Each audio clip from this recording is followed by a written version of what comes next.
류재복 칼럼. 대권가도의 최대 위기를 맞은 이재명 대표 돌파구는 류재복 본지 발행인. 서울중앙지법 형사합의 34부 한성진 부장판사는 15일 공직선거법 위반 혐의로 불구속 기소된 이 대표에게 징역 1년에 집행유예 2년을 선고했다. 대법원에서 금고 이상의 형이 확정될 경우 이 대표는 국회의원직을 잃는다. 또 10년간 피선거권이 박탈되기 때문에 차기 대선 출마도 불가능해진다.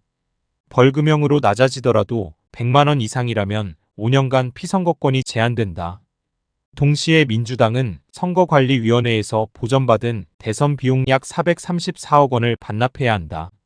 재판부는 이 대표가 김문기 전 성남도시개발공사 처장을 몰랐다는 발언과 경기도 성남시 백현동 식품연구원 부지의 용도 변경, 특혜 의혹과 관련한 국토부의 협박이 있었다는 취지의 발언 모두 허위 사실이라고 판단했다.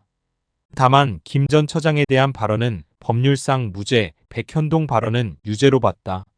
재판부는 선거 과정에서 유권자에게 허위 사실을 공표하면 민의가 왜곡되고 대의민주주의의 본질이 훼손될 수 있어 죄책과 범정이 상당히 무겁다며 이 대표는 동종 범행으로 벌금형을 선고받은 전력도 있다고 밝혔다.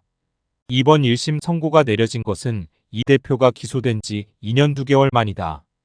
검찰은 앞선 지난 9월 결심 공판에서 징역 2년을 구형한 바 있다. 이 대표는 자신이 예상했던 결과 이상의 형량이 선고되자 한동안 법대를 응시하다 고개를 잠시 숙인 뒤 변호인과 악수를 나누고 재판정을 떠났다.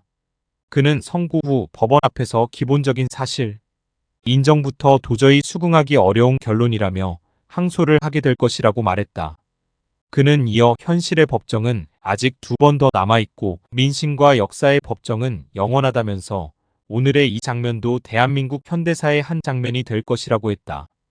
이 대표 무죄를 확신했던 민주당이 망연자실한 표정인 반면 국민의힘은 사법 정의가 실현됐다며 한박웃음을 지었다. 한동훈 국민의힘 대표는 페이스북을 통해 판사 겁박 무력 시위에도 불구하고 사법부가 법에 따른 판단을 했다며 사법부의 결정을 존중하고 경의를 표한다고 말했다.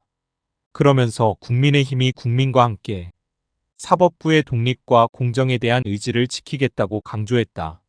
앞으로 항소심이 열릴 때까지 사법부 결정을 놓고 장외에서 치열한 공방이 계속될 전망이다.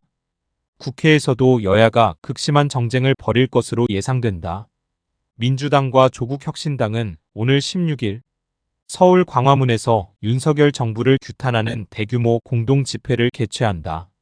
민주당 입장에서는 어제 선고를 보면서 정말 역사상 초유의 판결에 대해서 당연히 놀라움과 더불어 이재명 대표를 지지하는 국민들의 분노가 더 커지지 않을까라고 생각이 든다. 그 이유는 어쨌든 이재명 대표는 당대표를 선출하는 전당대회에서도 이미 사법 리스크를 안고 당선이 됐고 또한 현재 차기 대권주자로도 우뚝 서 있기 때문이다. 반면 국힘과 대통령실은 당을 비롯 대통령의 지지율 하락에 전국적으로 대학 교수들의 하야와 퇴진의 시국선언이 잇따르고 김건희 특검 또한 정치 브로커 명태균의 구속으로 현 정권의 향후 어떤 악재와 폭탄들이 터질지 모른다. 이에 필자로서는 이재명 대표를 지지하는 국민들을 믿고 항소심에서는 1심에서 미진했던 준비를 철저히 하면서 곧장 직진하라고 권하고 싶다. 출처 정경 시사 포커스